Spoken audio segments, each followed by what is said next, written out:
प्रिय पाठकगण आमर जो पूर्व भिडियो क्रिया संबंधी तथ्य जाइथिला क्रियार भेदगुड़िक से साधारण भेदगुड़िकर शेष पर्याय होची सकर्मक अकर्मक द्विकर्मक। तेबे यही सकर्मक क्रिया अकर्मक क्रिया द्विकर्मक क्रिया ताकू संपूर्ण भाव में जानिब ए भिडियोटी एबे यही भिडियोटी को आरंभ शेष जाए देखी ताकू धैर्यर सह शुणी ताकू लाइक शेयर करिव सांगसाथी को एवं निजे निजर मतामत दब कमेंट दब एवं चैनल टी को मध्य सब्सक्राइब कले पूर्वापर वीडियो गुड़िक भल रकम जानी पारिबो। सब्सक्राइब न कले जानी पारिबो नाही कारण पूर्वापर वीडियो रे रिलेशन पूरा रहुची। एठी ध्यान दियो। एबे सकर्मक अकर्मक कर्ता एठी रहुची क्रिया को जे करे सी होची कर्ता। वाक्य रे कर्ता कर्म क्रिया तीनोटी थांती। क्रिया जी साधन करे सी होची कर्ता एवं क्रिया साधन रे कर्तार जोटा इच्छा ताहा होची कर्म। तेबे पूर्णांग वाक्य रे कर्मटा क्रियापद सहित स्पष्ट भाव रे संबंधित होई रही थाए। तेणु जेउ क्रियापदर कर्म थाए ताकू सकर्मक क्रिया कहन्ते। यथा शिशुटी आई ठारू गप को शुणुछि एठी शुणुछीटा होची सकर्मक कहीं ना शुणुछि क्रिया कहीदेले कौन शुणुछि मन रखि कौन बोली प्रश्न कले कर्मर उत्तर आसे एवं कूर चिन्ह जो पदरे थाए ताकू कर्म बोली चिन्हा जाए। तेणु आमको कर्म चिन्हवाई आदौ असुविधा हेब नाही। ध्यान देकी शुणिले मन रखिले तमे जानी पारिबो। शिशुटी है कर्ता आई ठारू होची अपादान कारक गप होची कर्मकारक शुणुछि होची क्रियापद। तापरे निश्चित सकर्मक क्रिया केतोटी रही जो गुड़िक आमर डिक्शनरी ऑर्डर अनुसार बा लेटर अनुसार आमर अल्फाबेटिकाली दिया जाइछि ताकू ध्यान देकी देखिबो मन रखिबाकू हबो। नचेत यारी उपरे मध्य सकर्मक अकर्मक द्विकर्मक मिसेकी चारटा ऑप्शन दे देथिबो। मु ए क्रियापद पर जो क्वेश्चन देबी सेही भलिया करिवि ताकू बाछिबो कोउटा भितरु सकर्मक क्रिया। तेबे एठी फास्ट अ आसिला अ रे हेला अर्जिबा अर्जन करिबा धन को अर्जन करिबा। अर्जन करिबा क्रियार धन जेहेतु कर्म सेथि पई अर्जिबाटा सकर्मक। अर्पिबा अर्पण करिबा भक्त ईश्वर को अर्पण करुछि ईश्वर को कूर चिन्ह कर्म एठी तेणु अर्पिबाटा सकर्मक। एई भली आनिबा आउ चित्र को आंकिबा आरे तापरे उरे उपाड़िबा उद्धारिबा विपन्न प्राणी को उद्धार करिबा। तापरे करे कहिबा करिबा कषिबा काटिबा कांडिबा चाउल को कांडिबा अर्थात माने रबी फसल जेतक केतक ताकू से द्रव्य गुड़ी को चोपा माने से द्रव्यरु चोपा को अलगा करी परिष्कार करने को कांडिबा बोली कहती। तापरे काचिबा लुगापटा काचिबा किणीबा कबाट किणीबा किणीबा कुटिबा कामुड़ीबा कमाइबा खरे खाइबा खेलिबा खोसिबा गरे गाइबा गढ़ीबा गपिबा गुणीबा गुणीबा माने गुणन करिबा संख्यार संख्या गुणन घोषिबा घांटीबा घोरीबा चरे चाटिबा चरिबा चाहिबा चिरिबा चषिबा चाखिबा चकटिबा चोबेइबा ए सब गुड़िकर कर्म निहाती रही। से भली छरे छुट्टिबा छुट्टिबा छेदिबा छाड़िबा तापरे छुईबा छाड़िबा गोटे छाटिबा गोटे को द्रव्य को छाटिबा तापरे छपाइबा बही छपाइबा जरे जपिबा जितिबा जाड़िबा ठरे ठकिबा ठुंकिबा ठुंकिबा तापरे ठेलिबा ठुंकिबा ठीक माने जाकू कहती जेल खाना रे ठुंकी दिया होची।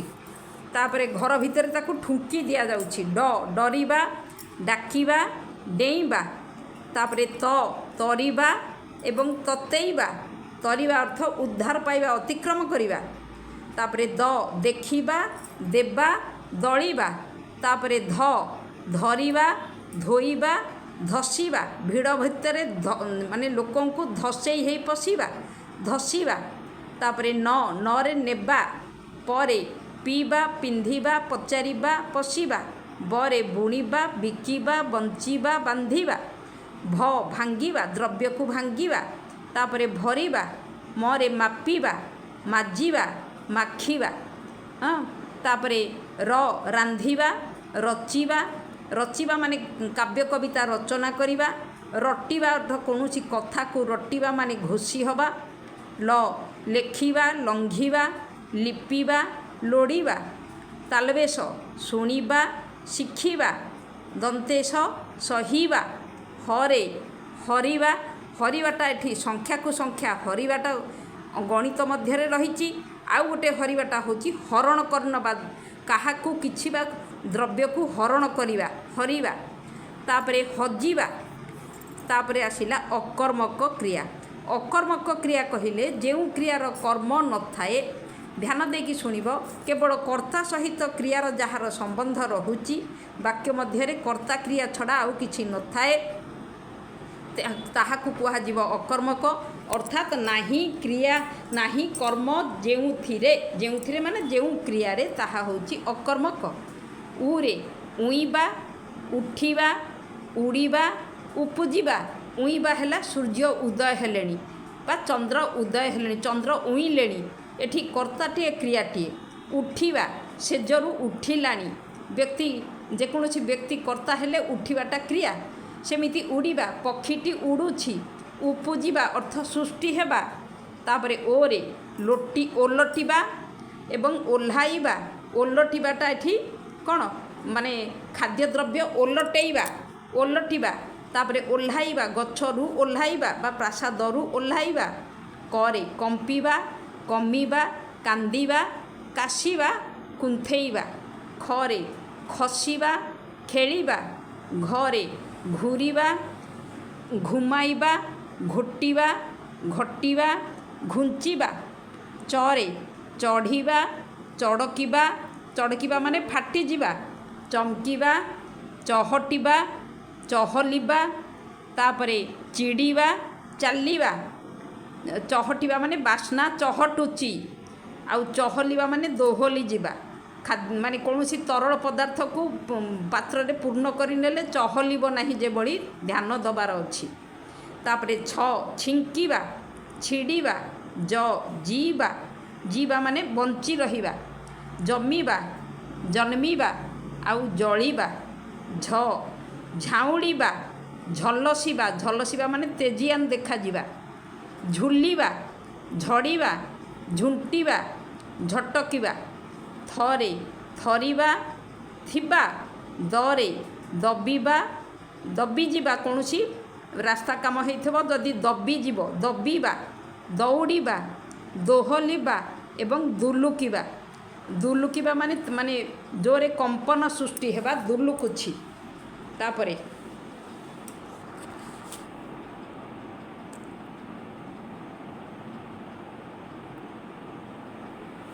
ଧରେ ଧାଇଁବା ସେଇ ଅକର୍ମକ କ୍ରିୟା। ଏସବୁଥିର ଆଦୌ କର୍ମ ହିଁ ନାହିଁ। ନରେ ନାଚିବା। ପରେ ପଡ଼ିବା ପାଚିବା ପହଞ୍ଚିବା ପହଁରିବା। ଫରେ ଫଳିବା ଫାଟିବା। ବରେ ବୁଡ଼ିବା ବସିବା ବର୍ଷିବା। ବଢ଼ିବା ବଞ୍ଚିବା। ଲରେ ଲସିବା ଲସିଯିବା ମାନେ ଆମର ଯଦି ଖାଦ୍ୟ ପଦାର୍ଥ ରୋଷେଇ ବେଳେ ଏଠି ଲସି ଯାଇଛି ମାନେ କମି ଯାଇଛି। ଲସିବା ରୋଷେଇ ବେଳେ ସେଇ ପଦାର୍ଥ ଗୁଡ଼ିକ ଲସିଯିବା। ଲୋଟିବା ମାନେ ତଳେ ଭୂଇଁରେ ଲୋଟି ଯାଉଛି। ତାପରେ ତାଲବେଶ ଶୋଇବା ଶୁଖିବା। ହରେ ହସିବା ହଲିବା ହେବା। ତାପରେ ଆସିଲା ଦୁଇ କର୍ମକ କ୍ରିୟା। ଦୁଇ କର୍ମକ କ୍ରିୟା ହେଉଛି କ'ଣ ନା କେତେକ ସକର୍ମକ କ୍ରିୟାକୁ ଦୁଇ କର୍ମ କରି ବ୍ୟବହାର କରାଯାଏ। ଦୁଇ କର୍ମ କରି ବ୍ୟବହାର କରିବା ଫଳରେ ତା'ର ରୂପ ହୋଇଯାଏ। ସେ କ୍ରିୟାକୁ ଦୁଇ କର୍ମକ କ୍ରିୟା ଆମେ କହିଥାଉ। କାରଣ କର୍ମ ନଥିଲେ ଦୁଇ କର୍ମକ ଆସିବ ନାହିଁ। ଯେଉଁ କ୍ରିୟାଟା ସାଧାରଣ ଗୋଟିଏ କର୍ମ ମାଗେ ସେଟା ହେଉଛି ସକର୍ମକ। ଯେଉଁ କ୍ରିୟାଟା ଦୁଇଟି କର୍ମ ମାଗେ ତାହା ହେଉଛି ଦୁଇ କର୍ମକ। ଯଥା ଏକରେ ପଚାରିବା କହିଲେ କ'ଣ ନା ଗୁରୁ ଶିଷ୍ୟକୁ ପ୍ରଶ୍ନ ପଚାରୁଛନ୍ତି। ଏଠି ଗୁରୁ ଶିଷ୍ୟକୁ ପ୍ରଶ୍ନକୁ ପଚାରୁଛନ୍ତି। ପଚାରିବାଟା ଏଠି କ୍ରିୟାପଦ ହେଲେ ତାକୁ ଶିଷ୍ୟ ଗୋଟେ କର୍ମ प्रश्न गोटे कर्म ए कर्म मध्य दुईटी कर्म मध्य ध्यान देव मुझे या परवर्ती ये लिखा अच्छी प्रधान कर्म आउ अप्रधान कर्म। ये सब परीक्षा रे बहुत थर क्वेश्चन आसी प्रधान कर्मर संज्ञा लेख बा अप्रधान कर्मर संज्ञा लेख नहीं तो माने वाक्य दे प्रधान कर्म चिन्हैब नहीं तो अप्रधान कर्म चिन्हैब पचारिबा तापरे कहिबा बोहिबा बोहिबा द्रव्य को बोही नौछि तापरे देबा देबा माने कौन ना से मोते बहीटी देला मोते गोटे कर्म बही गोटे कर्म ने सेमती से माने नेबा ने अर्थ नेबा लेखिबा तापरे करिबा आउ रचिबा 8 गला 9 हैला गढ़िबा 10 हैला मागिबा। एठी उदाहरण स्वरूप माँ झील को पत्र लिखिचंती माँ झील को पत्र लिखिचंती हैला लेखुचंती हैला खिणी लेखिबाटा होची दुई कर्मक क्रिया पत्र गोटे कर्म झील गोटे कर्म एठी लेखिबा क्रियार दुईटी कर्म थिबारु गोटे प्रधान कर्म गोटे गौण कर्म। एबे प्रधान कर्म काहाकू कहंती ध्यान देकी शुण वाक्य रे कौन पदर उत्तर होची प्रधान कर्म तेबे जोटा कि निर्जीव निर्जीवटा होची प्रधान बा मुख्य कर्म निर्जीव वस्तु को बुझेइले कौनटा होची मुख्य कर्म अप्रधान गौण कर्म कौटा ना वाक्य रे काहाकू पदर उत्तर रे जोटा सेटा होची अप्रधान बा गौण कर्म अर्थात जीवंत प्राणी निर्जीव हैला मुख्य कर्म जीवंत प्राणी हैला माने गौण कर्म। तेबे एथिरु प्रमाणित उक्ति कौन ना जेउ क्रिया दुईटी कर्म को ग्रहण करे ताकू दुई कर्मक क्रिया कहंती। तापरे एई कर्म गुड़िकर प्रयोगर स्थल आमे देखिबा सकर्मक क्रिया प्रेरणार्थक हेले दुई कर्मक हुए शिक्षक पिलामानंकु क्रिकेट खेलाउछंती एठी खेलाउछंतीटा प्रेरणार्थक क्रिया या पूर्व वीडियो रे जाइछि भारी 3 नंबर वीडियो रे तेबे खेलाउछंती हैला खिणी एठी क्रिकेट गोटे कर्म पिलामानंकु गोटे कर्म तेणु याटा हैला दुई कर्मक क्रिया। ख अकर्मक क्रिया प्रेरणार्थक हेले सकर्मक हुए यथा माँ गीत गाई पुओ को सुआइले एठी सुआइबाटा होची सी धातुटा तत्सम धातु सोटा होची तद्भव धातु तो माने एई सो धातुरु सुआइबाटा जेहेतु एठी कौन होची ना सुआइले अकर्मक क्रिया सोइबाटा निजे अकर्मक क्रिया सुआइले हैला प्रेरणार्थक क्रिया सुआइले प्रेरणार्थक क्रिया अकर्मक क्रिया प्रेरणार्थक हेथिबारु तार दुईटी कर्म अटे गोटे गीत गोटे हैला पुओकु। तेबे तापरे ग सकर्मक क्रियार अकर्मक परि व्यवहार यथा मनुष्य आखिरे देखे कानरे शुणे और हाथ में खाए ए सबु जाक क्रिया जोटा देखे शुणे खाए ये तीनटा जाक क्रिया कौन ना सकर्मक अटंती सकर्मक हेइथिले मध्य वाक्य रे कौनसी निर्दिष्ट कर्म गुड़िकर नाही मात्र क्रिया गुड़िक एठी आपेक्षिक अटंती। तेबे कर्म एठारे ऊह्य रहिछि एगुड़िकर ए क्रियापदर कर्म गुड़िक एठी ऊह्य रहिछि सेहि भली माने प्रथम वाक्य आ गोटे रीता रांधुछि रांधिबाटा एठी खाद्य को रांधुछि एठी रांधुचिटा अकर्मक रूपे प्रयोग कराइछि एठी कर्म दिया जाई नाही। सीता गाउछि एठी गीत पद जेहेतु कर्म एठी भी गाउछि क्रियाटा सकर्मक हेले भी अकर्मक। रमेश खाइला खाद्य को खाइला ए सब क्रियार कर्म नथिबारु एगुड़िक अकर्मक क्रिया।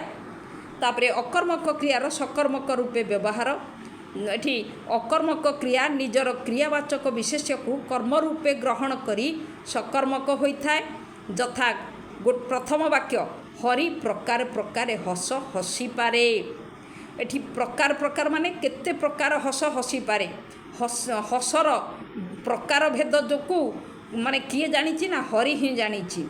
ख वाक्य से मो सह बहुत खेल खेलिला खेल खेलिला हस हसिला तेबे ए सबुथिर एठी कौन हैला ना सकर्मक रूपे अकर्मक क्रिया हसिबा एवं यहाकू सकर्मक रूपे व्यवहार कराई हसी पारे क्रियाटा र कर्म होची हस खेलिला कहिले एठी खेल होची तार कर्म तार व्यतिक्रम होची कौन ना सकर्मक क्रिया अकर्मक हुए सकर्मक क्रिया भी अकर्मक यथा पिलाटी खेलुछि ଖେଳୁଛିଟା ଯଦିଓ ସକର୍ମକ ହେଇପାରେ, କ'ଣ ଖେଳୁଛି? ବଲ୍ ଖେଳୁଛି, କ୍ରିକେଟ୍ ଖେଳୁଛି, ଏସବୁ ଗୁଡ଼ିକ କର୍ମ ହେଇପାରେ, କିନ୍ତୁ ତାହା ଏଠି ଦିଆଯାଇ ନାହିଁ। ବ୍ୟତିକ୍ରମ।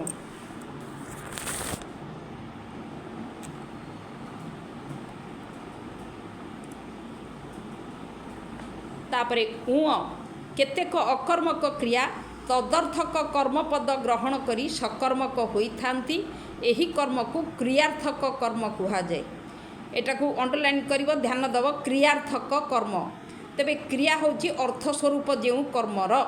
ଏଠି ଖେଳ ଖେଳିବା, ମୁଁ ଯେଉଁ ପୂର୍ବରୁ ଏକ୍ଜାମ୍ପଲ୍ ଦେଲି, ସେ ମୋ ସହ ଖେଳ ଖେଳୁଛି, ମାନେ ସେ ହସ ହସିବା, ଭିନ୍ନ ଭିନ୍ନ ପ୍ରକାର ହସ ହସିପାରେ, ସେ ଭିନ୍ନ ମାନେ ବହୁତ ପ୍ରକାର ପଢ଼ା ପଢ଼ିପାରେ।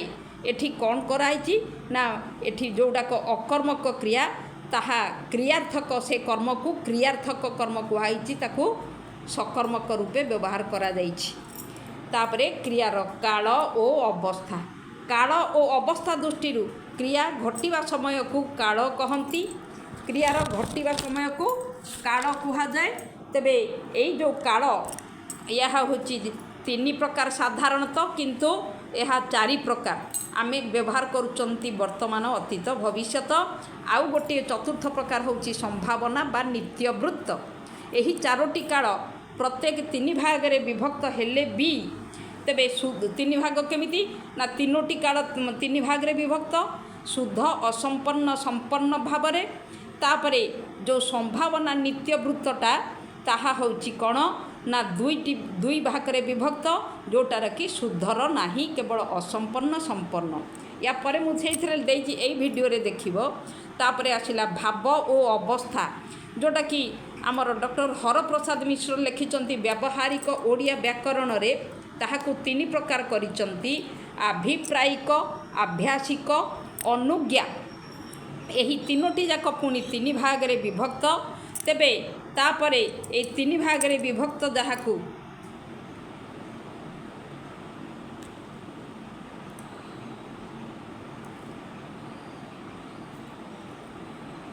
ତାକୁ ଶେଷରେ ଆମେ ଜାଣିବା କ'ଣ ନା 3 ଭାଗରେ ବିଭକ୍ତ ହୋଇଥିବା ଭାବ ଓ ଅଭ୍ୟାସ ମଧ୍ୟରୁ ଆଭ୍ୟାସିକ ଯେଉଁଟା, ସେଇଟା ଆମର ପୂର୍ବରୁ ଦିଆହେଲା ଯେଉଁ କାଳ ଭିତରେ ଚତୁର୍ଥ କାଳ ସମ୍ଭାବନା ବା ନିତ୍ୟବୃତ୍ତ କାଳ ସାଙ୍ଗେ ସମାନ।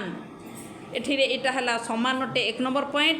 2 ନମ୍ବର ପଏଣ୍ଟ, ଯେହେତୁ ବର୍ତ୍ତମାନ କାଳ ଏଇଟା ହେଉଛି କ'ଣ ନା ସାଧାରଣ ବା ଶୁଦ୍ଧ ନିତ୍ୟବୃତ୍ତ, ସେହି ହେତୁ ନିତ୍ୟବୃତ୍ତ ହେଲା 2 ପ୍ରକାର, ଯେଉଁଟା କହୁଥିଲି। ଏଠି କ'ଣ ନାହିଁ ନା ଅସମ୍ପନ୍ନ ନିତ୍ୟବୃତ୍ତ, ସମ୍ପନ୍ନ ନିତ୍ୟବୃତ୍ତ। ଶୁଦ୍ଧ ନିତ୍ୟବୃତ୍ତଟା ବର୍ତ୍ତମାନ କାଳ ସାଙ୍ଗେ ସମାନ ହେଇଗଲା। ତେଣୁ ସର୍ବଶେଷରେ କାଳର ବିଭାଜନ କରି ଦିଆହେଲା। ବର୍ତ୍ତମାନଟା ହେଉଛି ବର୍ତ୍ତମାନ କାଳରେ ଶୁଦ୍ଧ ବର୍ତ୍ତମାନ, ଅସମ୍ପନ୍ନ ବର୍ତ୍ତମାନ, ସମ୍ପନ୍ନ ବର୍ତ୍ତମାନ। ଶୁଦ୍ଧ ଅତୀତ, ଅସମ୍ପନ୍ନ ଅତୀତ, ସମ୍ପନ୍ନ ଅତୀତ। ଶୁଦ୍ଧ ଭବିଷ୍ୟତ, ଅସମ୍ପନ୍ନ ଭବିଷ୍ୟତ, ସମ୍ପନ୍ନ ଭବିଷ୍ୟତ। ତାପରେ ଯେଉଁ ଚତୁର୍ଥ ନମ୍ବର ହେଲା ନିତ୍ୟବୃତ୍ତଟା, ସେଇଟାର ଶୁଦ୍ଧ ପଦଟା ନାହିଁ, କାହିଁକି ନା ଉପରେ ଲେଖିଦେଲି ଯେ ବର୍ତ୍ତମାନ କାଳଟା ହେଉଛି ଶୁଦ୍ଧ ନିତ୍ୟବୃତ୍ତ ସାଙ୍ଗେ ସମାନ। ତେଣୁ ନିତ୍ୟବୃତ୍ତଟା ଏଠି 2 ପ୍ରକାର, ଅସମ୍ପନ୍ନ ଆଉ ସମ୍ପନ୍ନ। ତାପରେ ଭାବ ଓ ଅବସ୍ଥାର ବିଭାଜନ ଯେଉଁଟା ଆମର ଏଠି କୁହାଗଲା ଆଭିପ୍ରାୟିକ ଓ ଅନୁଜ୍ଞା ଅର୍ଥରେ। କାହିଁକି ନା ଆଭ୍ୟାସିକଟା ସମ୍ପୂର୍ଣ୍ଣତା, ଏଇ ଯେଉଁ ଭିଡ଼ିଓରେ ଦିଆହେଲା, ଆଭ୍ୟାସିକଟା ସମ୍ଭାବନା ନିତ୍ୟବୃତ୍ତ ଯାହା ଆଭ୍ୟାସିକ ସେଇଆ। ତେଣୁ ବାକି ରହିଲେ 2ଟି ଯାକ, ଯେଉଁଟା ଆଭିପ୍ରାୟିକ ଏବଂ ଅନୁଜ୍ଞା। ଶୁଦ୍ଧ ଆଭିପ୍ରାୟିକ, ଅସମ୍ପନ୍ନ ଆଭିପ୍ରାୟିକ, ସମ୍ପନ୍ନ ଆଭିପ୍ରାୟିକ। ଶୁଦ୍ଧ ଅନୁଜ୍ଞା, ଅସମ୍ପନ୍ନ ଅନୁଜ୍ଞା, ସମ୍ପନ୍ନ ଅନୁଜ୍ଞା। ଏଇଭଳି ଆମର ସର୍ବମୋଟ କାଲକୁଲେସନ୍ କଲେ କାଳର ସଂଜ୍ଞା, ମାନେ କାଳର ପ୍ରକାର ଭେଦ ହେଉଛି 9, 3 3 9। ତାପରେ ନିତ୍ୟବୃତ୍ତର 2 ମିଶିଗଲା 11। ଆଉ ଭାବର ବିଭାଜନ ଦେଖିଲେ, ଭାବର ବିଭାଜନ ଯେହେତୁ ଆଭିପ୍ରାୟିକ, ଅନୁଜ୍ଞା, ତେଣୁ ପ୍ରତ୍ୟେକ 3 ଭାଗରେ ବିଭକ୍ତ ହେଲା, କିନ୍ତୁ ସିଏ ହେଲା 6।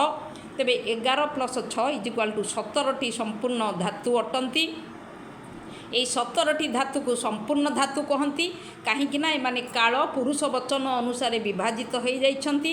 ଏହି ସମ୍ପୂର୍ଣ୍ଣ ଧାତୁ ଏତଦ୍ ଭିନ୍ନ ଅନ୍ୟ ଧାତୁ ଯେଉଁଗୁଡ଼ିକ ରହିଲେ ଅଚ, ଅଟ, ଯା ଧାତୁ, ଏମାନେ ଅପୂର୍ଣ୍ଣ ଧାତୁ।